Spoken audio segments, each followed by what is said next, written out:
We've been around since 2011, so 5 years now in the game of AR.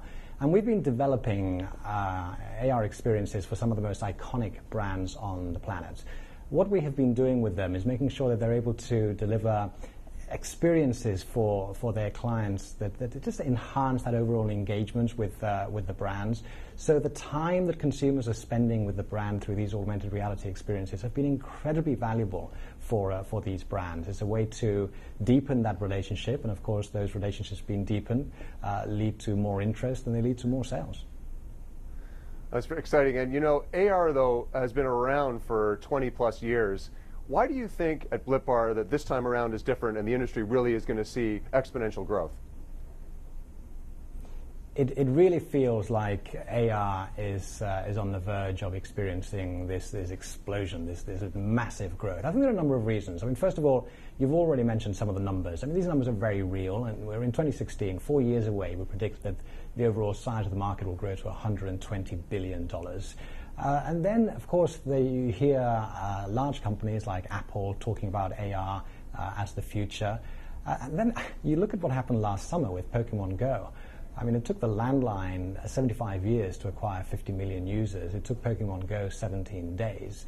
And I think what we saw with Pokemon Go was not just the fact that people were very comfortable in using their camera lens to experience this augmented reality, but actually what we really realized is the infrastructure for scaling of AR is already there, because we have billions of smartphones around the planet, the computing power in those phones and those cameras that allow people to experience AR. So, you know, we've got everything we need, and now it's just a question of habitual behavior changing and seeing how people will experience far more from the world they see through AR, which is what we're trying to do at Blipar. You know, how do you ensure that the Pokemon Go success isn't just a fad? So it came and went pretty quickly. Certainly a lot of people grabbed onto it, but it seems to have really died off. Do you think consumers and businesses really are ready to incorporate AR into their marketing plans? Absolutely. Look, Pokemon Go, sort of came and went because at the end of the day, it was a game. And people get really into a game, and then eventually they become a little bit bored. This is all about delivering utility, delivering value to your everyday life. So retailers, for example, you'll be seeing retailers use AR more and more because they will be able to provide new experiences when it comes to browsing, when it comes to finding information around products, maybe being able to tap into reviews, editors' picks. It's a whole new experience of how to learn far more and see real value add through augmented reality. You know, we keep talking about bridging that digital and physical world, and this is what it's all about. I think it's that combination of extremely powerful and exciting content with a whole new medium, being able to use that smartphone, use that lens as a way to enhance the vision that you have every day. So it really is about value, and it's about utility.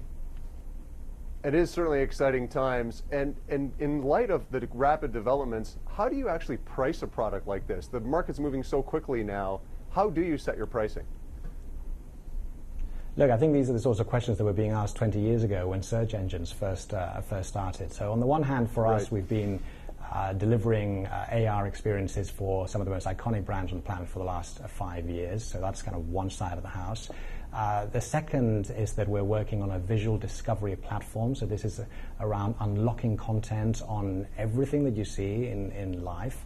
So this is really the most fascinating experience where you no longer have to type information into a search engine, but actually you unlock that content directly through visual discovery. And you can see how this will eventually evolve into something similar and akin to the pay-per-click and paper impression model that we have become so familiar with in search engines. When you will no longer be typing, you will actually be receiving that information directly on a visual discovery platform. And the third piece, which we are also extremely keen on, is democratizing AR. So we have only last week released a suite of self-service tools that allows everybody, people who have coding experience and who haven't, to actually create their own AR experiences. And the pricing there is, look, it's free for the most basic part, and then you pay more as you have more tools that we're able to provide. So yeah, I think what you're going to see is this changing a lot over the next 12 months. But going back to my earlier point, it's about value. So what will advertisers want to see? They will want to see that this is delivering growth, that this is delivering sales, and they will be very comfortable in paying for that.